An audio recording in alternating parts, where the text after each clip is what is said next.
আমি একজন পুলিশ সদস্য। বাংলাদেশের বিভিন্ন সামরিক বেসামরিক বাহিনীতে দায়ী রাখতে হলে এখনো অনুমতি নেওয়া বাধ্যতামূলক। সম্প্রতি বিনা অনুমতিতে দায়ী রাখায় কয়েকজন পুলিশ সদস্যকে লঘুদণ্ড দেওয়া হয়েছে। আপনি এই বিষয়ে কিছু বলুন প্লিজ, যাতে দায়ী রাখতে আমাদের এরকম জটিলতায় পড়তে না হয়।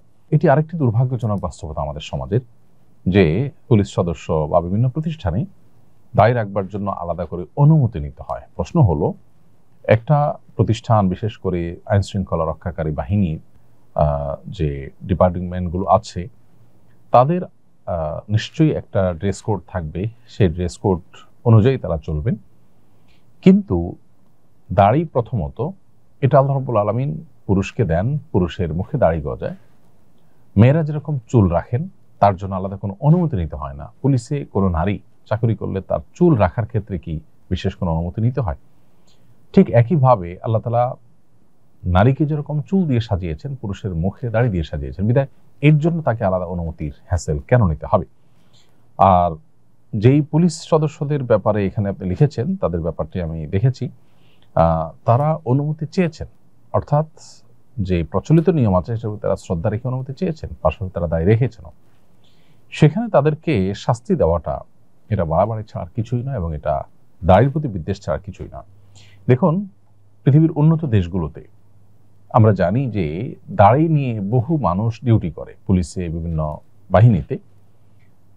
এবং আমাদের দেশেও দাড়ি এটা তার পেশাগত দায়িত্ব পালনে কোনো প্রকার হেরফের করা বা তার কোনো প্রকার বাধা সৃষ্টি করা বা তার দায়িত্বে কোনো প্রকার দায়িত্ব পালনে কোনো অসুবিধা তৈরি করার মতো কিছু কিন্তু হয় না। তাহলে সেক্ষেত্রে এটার জন্য আলাদা করে অনুমতি নেওয়ার, এই তোড়জোড় করবার কি কারণ থাকতে পারে? বরং সৎ ধর্মপ্রাণ যে মানুষগুলো আছে, তাদেরকে যদি এই সমস্ত বাহিনীগুলো গুরুত্বের সাথে, শ্রদ্ধার সাথে তাদেরকে ওয়েলকাম করে, এবং সেই সমস্ত প্রতিষ্ঠানগুলোতে দাঁড়িয়ে নিয়ে দিন ধর্ম পালন করে যদি কাজ করা যায়, তাহলে সেক্ষেত্রে মানুষ সেখানে ধর্মীয় আবেগ রয়েছে, এবং ধর্মপ্রাণ মানুষ যারা আছেন তারা সেখানে যেতে উৎসাহী হবেন। এবং তারা যদি উৎসাহী হন, তাহলে সেক্ষেত্রে প্রতিষ্ঠান উপকৃত হবে, দেশের কল্যাণ হবে। বিধায় এই ব্যাপারে আমাদের প্রচলিত নিয়ম যদি থাকেও অনুমতি নেওয়ার, আমি আশা করব যে সেটা পরিবর্তন করা কিংবা সে ব্যাপারে পুনর্বিবেচনা করার সময় এখন এসেছে।